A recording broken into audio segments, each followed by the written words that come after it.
All right, middle of the week, we're getting ready for another slate of games this weekend, both college and the NFL, and want to talk some Gators and Miami Hurricanes. Also want to talk some Miami Dolphins. I know it's a very sore topic here in South Florida, but I couldn't think of anybody more level-headed to give us the real scoop as to what's happening here with the Miami Dolphins than Antoine Staley, USA Today, Athlon Sports. He joins us via the Miami Acura hotline. And Antoine, let's start with the Miami Dolphins. You had a very interesting piece that you wrote earlier in the week, and you hate to point fingers, but, man, the offensive troubles with this Miami team, you're pointing a finger at one guy. That guy is Adam Gase. Yeah, it's his team. He said it throughout the spring that this is the team he envisioned throughout his course of being with the Dolphins. It's the team he wanted to have, and you know, they're one of the worst offenses in the NFL right now. They've only scored 17 points on offense the last 2 games. I think they rank 29th in total offense at the moment, and they've just been horrific the last few weeks. So I think a lot of it points to him because I know they're suffering through injuries at the moment, but it is his fault. It is his roster. It was his decision to bring on older veterans and replace some of the bigger names that were on the Dolphins, like the Dominican Sue, like a Jarvis Landry, like Mike Pouncey, who's actually playing well for the Chargers right now, but they want to replace him with Daniel Kilgore, who's out for the year. So a lot of these decisions aren't his fault. They fall right in his head. Talk to me about Ryan Tannehill. The first 3 weeks of the season, Dolphin fans, people going, see, I told you, Ryan Tannehill, he's going to be just fine. He's the right guy. He's healthy. And now, after last week's performance against Cincinnati, it's you got to get rid of Tannehill. We're nowhere with him. He's useless. What is it? What is Ryan Tannehill, Antoine? He's been who he's always been. Been an average or a little bit above average quarterback. Sort of like what Tyrod Taylor was for the Bills. Somebody that can win you games at times, but other times he's going to look like he doesn't even belong as a starter in the league. That's just how he is. That's how Ryan Tannehill has always been. But we've created this narrative that, let's finally see what Ryan Tannehill can be from year 5, year 6, year 7. We've been knowing what Ryan Tannehill is. Yeah, he could have he probably got better with better coaching early on in his career, but I don't think his career would have been that much different than what it is now. It's just slightly below average Alex Smith, who just, he's an above average quarterback himself, but, they're not guys that's going to take you to the promised land and win Super Bowls and playoff games with. They're guys that maybe can get you to the playoffs, but they can't get you over the top. Antoine Staley joining us, USA Today, Athlon Sports, covers the Dolphins. And listen, got some injuries. I mean, they are banged up, the Miami Dolphins, no doubt. The best part of this team is the defense. Cameron Wake was down last week. Where are we on a health standpoint with this team right now?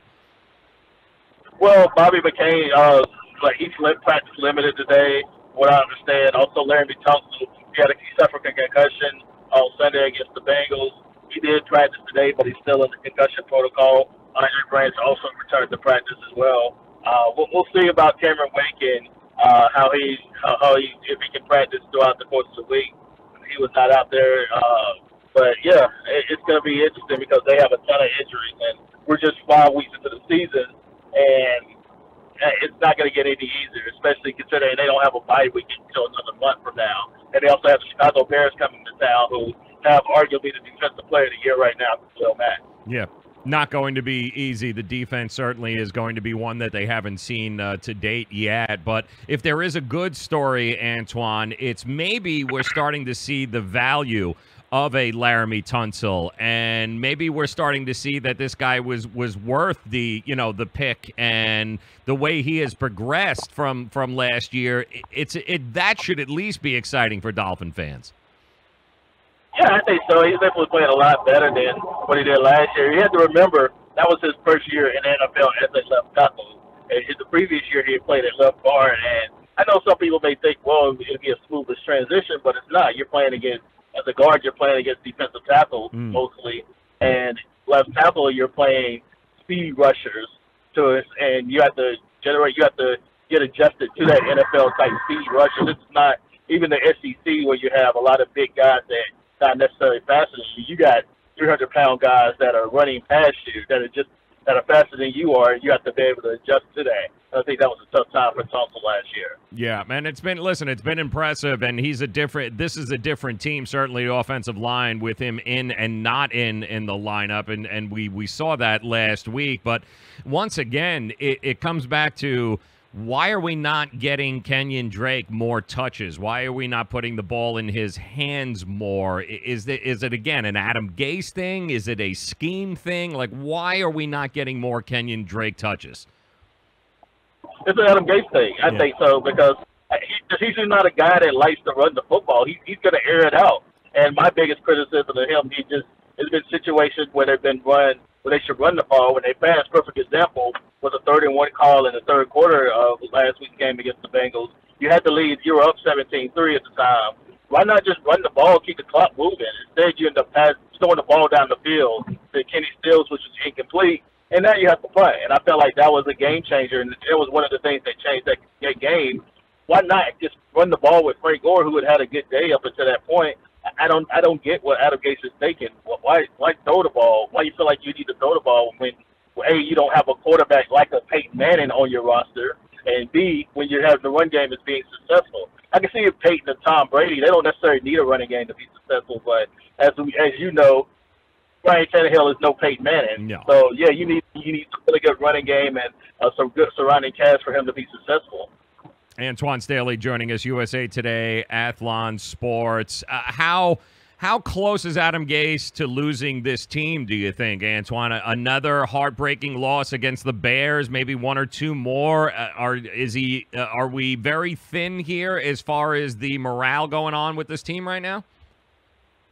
I won't say they're close. I'm not going to freak out about the 2 losses yet. We'll see how they play against the Bears. I'm really curious, because if they lose this game and maybe the Lions game, then I think it's a fair argument. I think it's a fair question to ask, because, I think that this season can get away from them very quickly, because you have 3 really key games coming up against the Bears, against the Lions, and then you go to road on Thursday Night Football on a short week against Houston. Theoretically, they can lose all 3 of those games. And then now you're 3-2. You could end up being 3-5 after it's all said and done. And then you go into the month of November and December, and you still got to play the Packers, still have to play the Vikings, still have to play the Patriots, still got to play the Bills. Even though, the Bills aren't a good team, but they did beat the Tennessee Titans team at home. So you might think that they could at least maybe get a game against the Dolphins there. And you have to play the Jacksonville Jaguars in December, who are probably going to be a playoff team as well. Yep. So they got a very tough schedule coming up, and it doesn't seem like it's going to get any easier for them in doing this stretch. No, it certainly doesn't. And as a guy that covers Miami sports, thank goodness for the Gators and for the Hurricanes. Otherwise, it would be a miserable time for you, Antoine. Let's start with the Gators with a big home victory over LSU last weekend. Is it a surprise to you how far this team has come with Dan Mullen and what he's been able to do? Did you see this team evolving to what they are this quickly? Not just quick. I thought they won 8 games, and I thought that'd be a decent season for the Gators. Considering they won 4 the last year, you double that up and win 8. I thought that would be a really good season. Now, where is the potential they could win 10 games? You got Georgia up on the schedule. I think that's the toughest game they have left. Yeah, sure they play Florida State in Tallahassee, but they're no world beaters right now, as we've seen.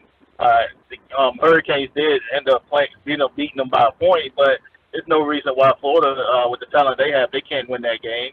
And then you have games against Vanderbilt, South Carolina, Missouri, all games they'll all be favored in going forward. And they finished 10-2 coming off a 4-7 season. I think that'd be a hell of an accomplishment. Yeah, the Dan Mullen era is underway in Florida. Certainly, Gainesville's got to be excited about that. And it seems as if, Dan Mullen, the offense, it's starting to become a Dan Mullen team. We knew the defense was going to be good with the athletes they have on, but if they continue to get better on offense, this is a dangerous, very dangerous team in the SEC. Yeah, I agree. The thing that really impressed me about Mullen is what he done with Frank. Some of my Frank he just looked lost at times last year under Jim McElwain, and didn't look like he belonged on the field. Thought he looked more like a backup. This year, I mean, yeah, Frank, his completion percentage is about the same what it was last year, but he's making more smart decisions with the football. He's not throwing in the coverage as much. He's using his legs a little bit more than he did last year, and I think Muller just say, you know what, he is what he is. He's not gonna change. He's not gonna be one of these Will Greer or any of these guys, quarterbacks that are out there in college football. Great quarterbacks, NFL type quarterbacks, but we know what he is, and we feel like we can win games with him. So why not use his strengths? And one of his biggest strengths is his legs and his athleticism.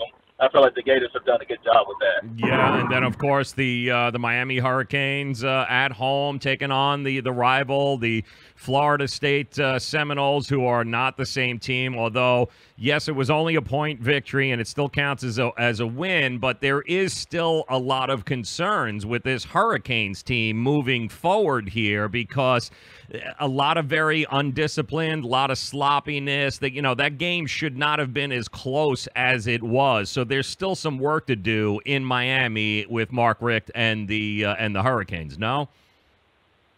Yeah, it definitely is. When you have a young quarterback like N'Kosi Perry, you're going to have some up and downs throughout the course of the game. I felt like their defense didn't play necessarily as well as they could have. I thought play calling was very questionable at times for Mark Richt. But yeah, they definitely this back half, second half of the schedule is going to be interesting. You go to Virginia this week, a team that a really decent team in the ACC, not as good as Miami. And then you still have games at Boston College on a Friday night in Chestnut Hill, and of course the big one against Virginia Tech in November the 17th, which is probably going to determine the ACC Coastal Division title. Yeah, Virginia Tech does have 2 losses on the year, but remember, they do not have any ACC losses right now. So they're staying neck and neck with the Hurricanes, and that one loss could end up determining whether they be in Charlotte against more likely Clemson, or whether they be at home and have to just wait throughout the whole process. Yeah, and it's going to be an interesting game against Virginia, that is for sure. Virginia and Brock Mendenhall, what he's done with that program. A lot of people had that team winning 3 games this year. It was going to be supposed to be the bottom of the barrel here in the ACC, but they have surprised a lot of people. They've done very well, so this is going to be a good test on the road for the Hurricanes. But just devastating news with Ahman Richards that came out shortly after the game was over on the weekend. His football career is over, and for those that don't know, Antoine, help them understand that are listening just what he meant to this team and how his future was really could have been one of the best that we have seen here at this program. Yeah, I'll answer the second question first. Mark Richards had the potential to be a first-round pick. That's how good he was. He could have been a mid to late first-round pick in the NFL draft, but injuries kind of been a tell of his career, and unfortunately, he won't be able to play again in football again because of the neck injury. And what he meant to that program, but players loved him. You had a lot of those players, they loved him. They cried when they heard the news.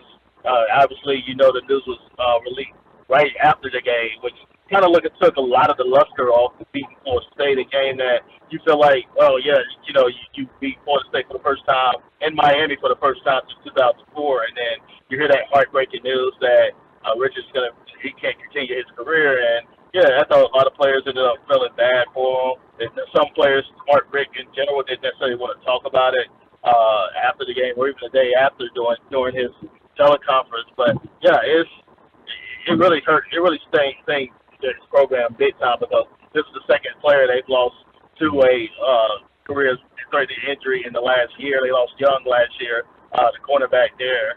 He suffered also a devastating injury that won't allow him to continue his career. So yeah, it's really tough for that program to lose those 2 great players in the span of less than a year. And I'm wondering, Antoine, was there any thoughts? I mean, was there any rumors? Was there a hint that this was coming, or was there an honest anticipation that Ahman Richards would be back at some point this year?